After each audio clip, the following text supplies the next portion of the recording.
Kita ingin sepakat dulu. Ibu ingin menjadi seorang istri yang salihah? Oh, saya kurang dengar.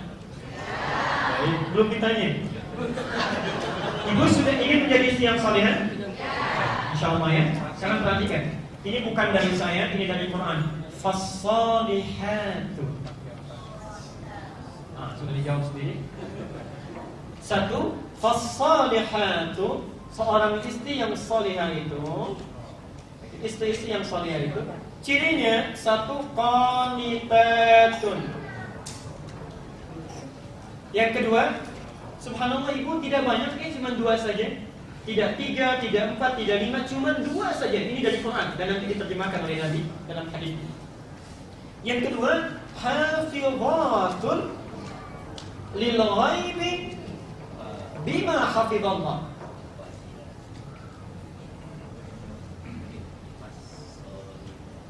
Perhatikan sini. Ciri istri yang salihah, satu kata Al-Quran, qanitatun, taat kepada Allah dengan cara menaati suaminya. Taat kepada Allah, diterjemah itu baru sepintas saja diterjemah mushaf. Taat kepada Allah dengan cara menaati suaminya, tapi dalam tanda petik pada yang baik-baik. Taatan pada yang baik. Jadi kalau suami memerintahkan kepada kebaikan, itu wajib taat hukumnya.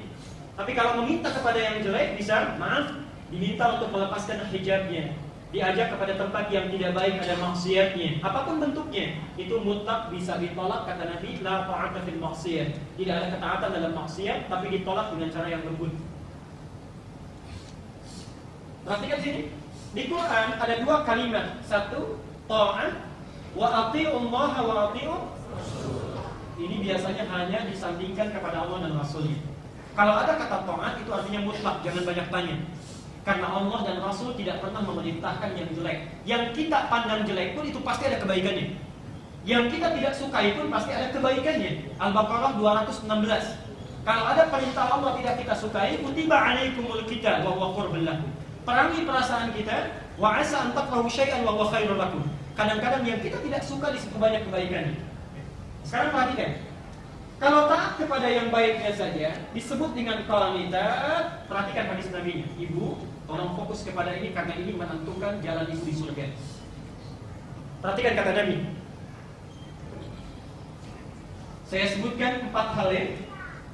Idza shallatil mar'atu khamsaha. Jika seorang perempuan menunaikan salat 5 waktu, yang wajibnya saja, enggak usah yang sunnahnya, yang wajibnya saja.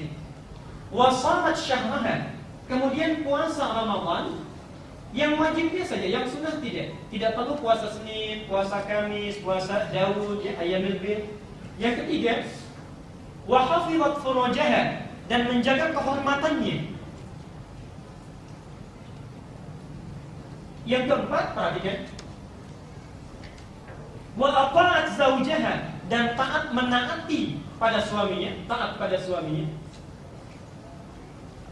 Salat cuma yang 5 waktu, apa hukumnya?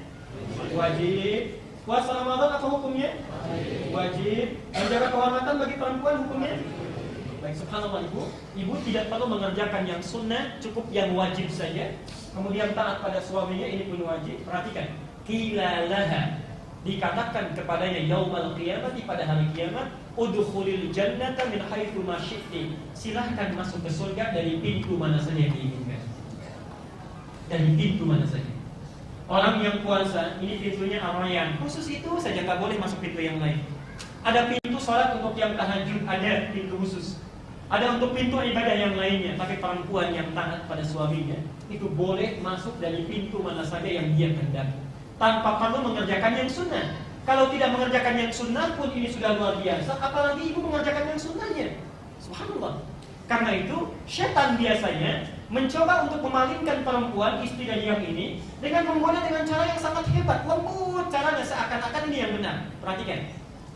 Bukankah ibu kalau sedang puasa sunnah harus minta izin dulu? Izin puasa sunnah. Perhatikan di sini. Ibu ingin puasa, suami ngajak makan bersama. Suami ngajak makan, ibu ingin puasa. Subhanallah. Kira-kira pilih ikut suami, pilih puasa?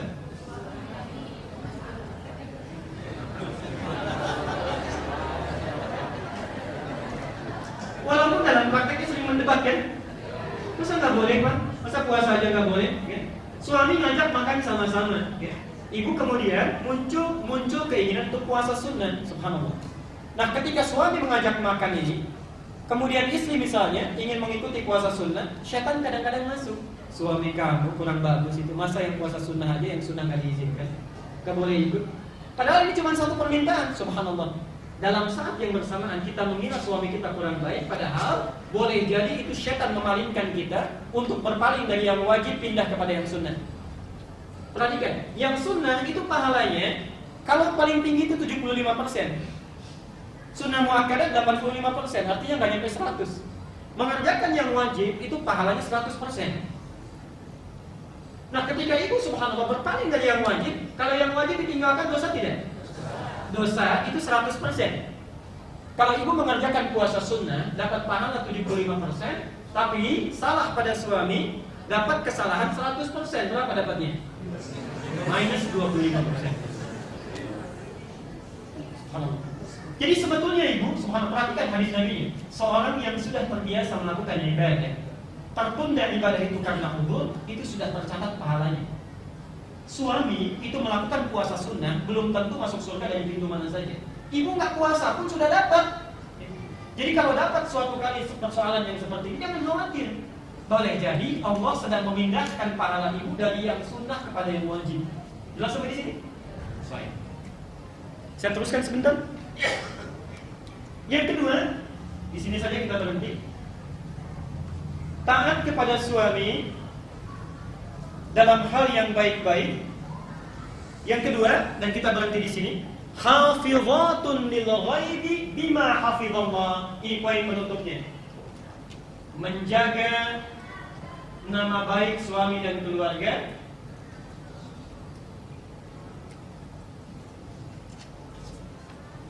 terutama, perhatikan, terutama ketika suami tidak sedang bersama istri. Ini bil ghaib. Suami sedang ke kantor misalnya, ibu ada sendirian di rumah.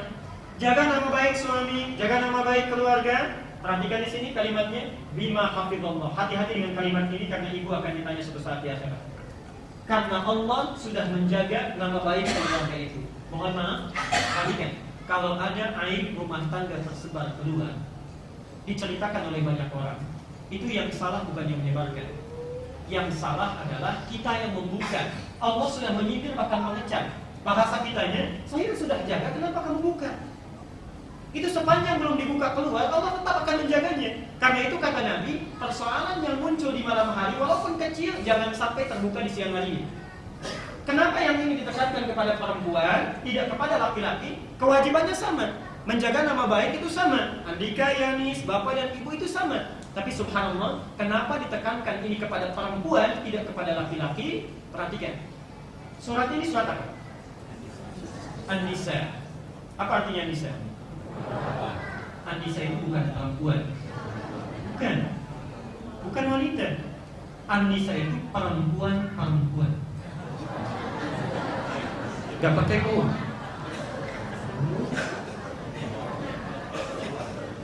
Lihat sini, dan ini saya akan akhiri dengan menutup kajian ini. Ibu harus bangga luar biasa karena perempuan itu satu-satunya makhluk yang dipuji oleh Allah dari mulai lahir sampai dia meninggal. Ya. Dan di antara hebatnya, Quran menyebutkan perempuan dua nama. Kalau laki-laki cuma satu, Pak. Perempuan dua nama. Perhatikan. Kalau sedang sendirian, itu disebut dengan mar'ah. Mar'atun. Ad-dunya mata'un wa khairu mata'iha al-mar'atus salih. Tapi kalau banyak, dua, tiga dan seterusnya, dirubah namanya dari mar'atun menjadi nisa'un, an-nisa'. Bapak, tolong pahami nama ini. Kalau laki-laki tidak, cuma satu namanya. Mau sendirian, mau banyakan, itu terambil dari satu akar kata yang sama, rajulun. Kalau banyakan rijal, masih ra, jim dan lam. Rajulun itu artinya sesuatu yang memiliki sifat kewibawaan, tegak dan tegas. Itu rajul. Karena itu kaki disebut dengan rijlun, karena dengan kaki ini badan bisa tegak. Siap? Jadi kalau seorang laki-laki kehilangan ketegasannya, ya, kehilangan kewibawaannya, maka hilang sebagian sifat-sifat kelaki-lakiannya. Saya waktu di Tripoli 2008 ada Pak Haji Aksa Daud, mantan Menpora dulu. Itu subhanallah kan, beliau luar biasa ya. Semua Menpora itu dulu kan rata-rata berkumis ya, tebal. Itu cerita, saya ketemu dengan seorang di Hotel Sultan, masuk toilet, begitu cuci tangan, di sampingnya itu ada seorang yang kekar tubuhnya, rambutnya cepat, badannya luar biasa atletis. Ketika mau buka kerannya nggak bisa. Tanya pada beliau ini, Pak Haji Aksa Daud, Pak ini gimana cara bukanya? Tegang, cepat rambutnya, tapi pertanyaannya agak gemulai. Apa yang terjadi? Ini hilang sebagian dari nilai kelaki-lakian. Itu yang kumisnya tebal pun bisa cepat pengen keluar toilet. Perempuan kalau sendirian mar'ah, perhatikan. Mar'ah ini asalnya dari kata muru'ah. Muru'atun punya 3 arti. Satu, hati-hati, satu, sifat yang ingin selalu tampil indah. Kenapa perempuan disebut mar'ah? Karena kecenderungannya itu sangat perhatian pada yang indah-indah. Kalau saya laki-laki keluar rumah pakaian belum disetrika itu biasa saja. Perempuan tidak, Pak. Itu kok belum disetrika nih? Bu ya ayo sini, pokoknya copot dulu. Kenapa? Tampil indah. Ibu kalau keluar rumah dandan tidak? Ke pengajian ganti baju. Baik, keondangan tampil indah. Di hadapan suami?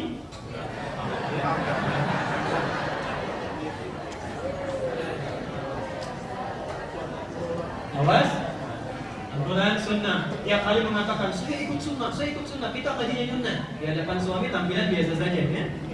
Ya. 2. Muru'ah itu artinya sifat yang cenderung kepada sisi terhormat, yang ingin tampil terhormat. Makanya kalau misalnya ibu ketemu ibu, itu yang satu tampil tentang keluarganya, cerita tentang anaknya. Anak saya jam kemarin itu ikut lomba ini. Yang satu pasti jawab, oh anak saya juga kemarin punya prestasi ini. Itu cenderung ini. Dan yang ketiga, Pak, hati-hati. Muru'an ini itu seakan dengan kata mir'ah. Mir'ah itu cermin artinya. Mir'ah itu dari bahasa Arab ya, mir'ah. Banyak kosakata bahasa Inggris dari bahasa Arab. Misal sugar, gula itu dari sukar, bahasa Arab. Jadi lain waktu kita bahas. Sensitif, terhormat, ini sensitif. Muru'ah itu sifat yang sedikit sensitif, lebih tinggi daripada laki-laki. Contoh, lihat, ini mar'ah, ini mir'ah. Tulisannya sama, cuma harokat yang beda awalnya. Ini ma, ini mi. Kata orang Arab, al-mar'atu kal mir'ah, perempuan itu seperti cermin. Makanya jangan heran Pak, ingin tampil indah ngacanya kadang lihat lagi. Dari rumah turun dari mobil spion dilihat lagi. Masuk alisan kelihatan kaca dibetulin lagi gitu ya. Wajar ini mir'ah. Saya ingin tanya, para ayah, ibu nggak usah jawab, ibu nggak usah jawab. Pak, kalau cermin saya lempar pecah, bisa nggak digunakan lagi untuk berkaca? Ibu bisa nggak? Sebetulnya bukan tidak bisa, bisa disambung lagi untuk bercermin, tapi tidak mampu memantulkan bayangan yang sempurna. Perempuan sensitivitasnya seperti cermin, kalau dilukai, terpecah hatinya, cepat memaafkan tapi sulit melupakan apa yang dialami.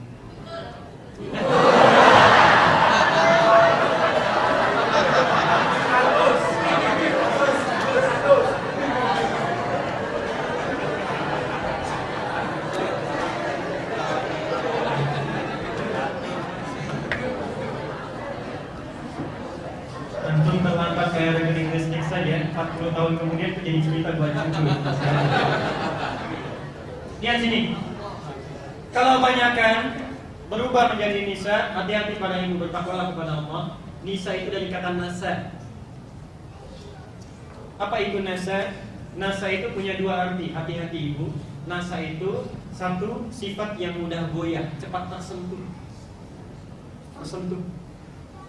Karena itu dalam suasana yang sama itu beda antara respon laki-laki dengan perempuan. Misal ibu misalnya lihat sinetron yang sama, papa lihat, mama lihat. Itu dalam satu adegan, ibu bisa menangis, papa biasa saja. Atau lihat misalnya taklim, satu masa, masukan, cerita dan sebagainya. Perempuan cepat terharu, laki-laki itu kadang telat. Dilihat dulu, pikir dulu, diresapi dulu baru menangis. Perempuan tidak, itu langsung kepada jiwanya. Satu ini.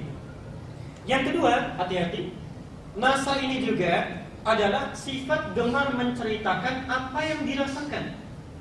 Saya tidak katakan gosip ya, cuma mencurahkan apa yang dirasakan. Curhat.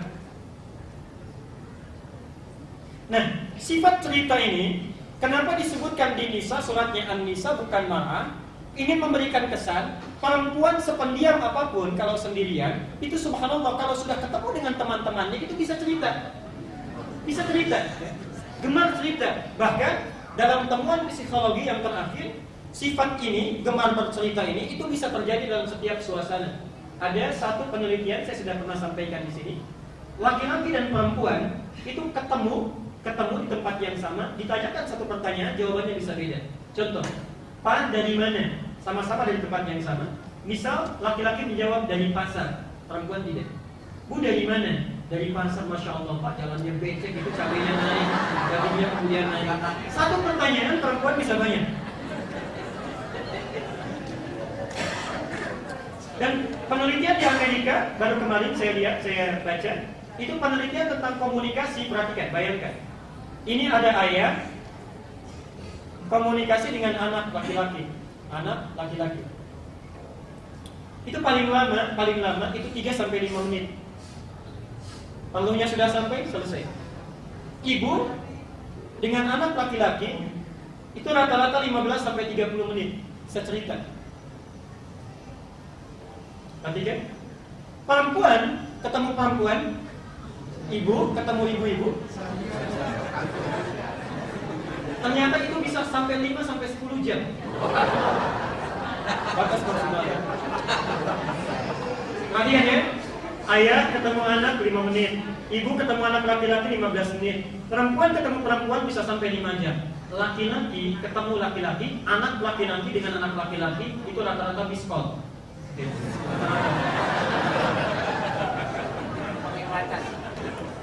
Nah, sekarang lihat sini. Fas-salihatu qanitatun hafizatun lil ghaibi bima hafizallah. Kenapa menjaga rumah tangga, nama baik keluarga dan suami ditekankan pada para istri? Satu, karena istri itu punya kecenderungan yang tidak dimiliki oleh laki-laki, senang cerita. Kadang-kadang ibu suka lupa. Kebablasan ceritanya menceritakan sesuatu yang harus dijaga. Dan syaitan itu cara masuknya hebat sekali. Kadang-kadang kita tidak terasa, tiba-tiba basah saja, nyampur saja. Masuknya memang taklim, datang ke taklim, kumpul dengan teman-teman. Awalnya itu bagus. Apa kabar keluarga ibu? Sehatnya? Mudah-mudahan baik. Sehat, baru menyentuh suami, kerja bagaimana? Saya mau begini dan sebagainya. Subhanallah, itu masuk. Dan sekarang persoalannya, satu, maaf, ibu bertakwa kepada Allah. Sekarang tidak kumpul pun, sedang sendirian pun medianya ada. Malam sedang kecewa, pagi-pagi bikin status. Suami saya tidur tangan ke atas, kaki ke bawah. Itu kalau belum dikomentarin, Pak, ditungguin itu.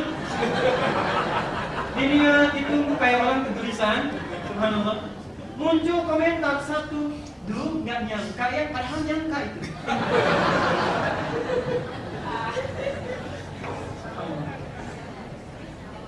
Yang kedua, ibu, kecenderungan perempuan kalau menikah dengan laki-laki itu kecenderungannya membawa nama, harkat dan martabat suaminya. Contoh, Bismillah, misalkan Dika itu akan menikah dengan Yanis, insyaallah. Nikah dengan Yanis. Besok kalau sudah menikah, Yanis akan cenderung membawa nama Andika. Besok akan dikenal dengan Ibu Andika. Tidak sebaliknya, tidak ada Andika menikah dengan Yanis dikenal dengan Bapak Yanis, itu enggak ada. Pasti dibawa. Dan hebatnya, mohon maaf, gelar, harkat, martabat, pangkat yang melekat pada suami itu bisa melekat pada istri. Saat Andika suami diangkat menjadi RT, itu Yanis akan dikenal dengan ibu. Padahal yang RT Andika. Kadang-kadang terjadi situasi istri lebih RT daripada suami. Soalnya. Baik ya.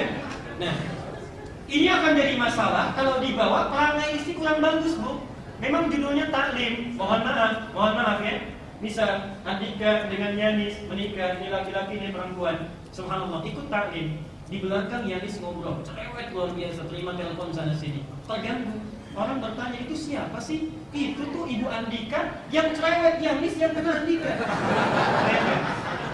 Karena itu, dari konsep ini perhatikan ibu, yang pertama taatlah pada suami, jaga kehormatannya. Yang ketiga, ini barangkali yang tidak banyak dimengerti oleh para istri. Quran melarang, hadis melarang para istri keluar rumah apapun alasannya tanpa izin suami. Ada orang mengatakan Islam itu kejam katanya. Masa sedikit-sedikit diatur, ketat, tidak boleh bebas seperti yang lainnya. Ibu, itu salah persepsi. Coba dilihat sama hati yang paling dalam ya. Sebetulnya ini cara Allah diturunkan pada Nabi untuk mencari perhatian dari suami supaya memperhatikan. Karena para suami ini, lelaki itu diantara sifatnya gengsinya tinggi. Kalau tidak ditampakkan itu tidak mau melihat, tidak mau melihat. Akhirnya dipaksa oleh Allah bagaimana setiap hari itu kehidupan ketenangan, mawaddah, sakinah itu bisa muncul. Di antara caranya, saat ibu akan keluar, tanya ingatkan suami. Ibu akan pergi, minta pada suami. Tujuannya sebetulnya bukan izin. Tujuannya dengan disebut nama ibu, ingat beliau, perhatian jadi tertumpahkan. Setidaknya, walaupun saat bicara biasa saja, itu aja minta izin, bisa. Itu subhanallah. Kalau sudah ditutup pergi, itu akan lahir perhatian dalam hatinya yang tidak biasa. Terakhir, berhias diri, ibu sudah jawab tadi sendiri ya. Jadi sudah saya tidak terangkan lagi. Dan yang paling terakhir nomor 5, bertakwalah kepada Allah. Tidak diperkenankan meminta cerai dengan alasan yang tidak wajar. Hati-hati, kata Nabi, seorang perempuan yang meminta cerai dengan alasan yang tidak wajar itu tidak akan pernah mencium bau surga. Tidak akan pernah mencium bau surga. Jangankan masuk, nyium pun tidak. Padahal itu sudah bisa dicium dari jarak ratusan tahun sebelum dia masuk.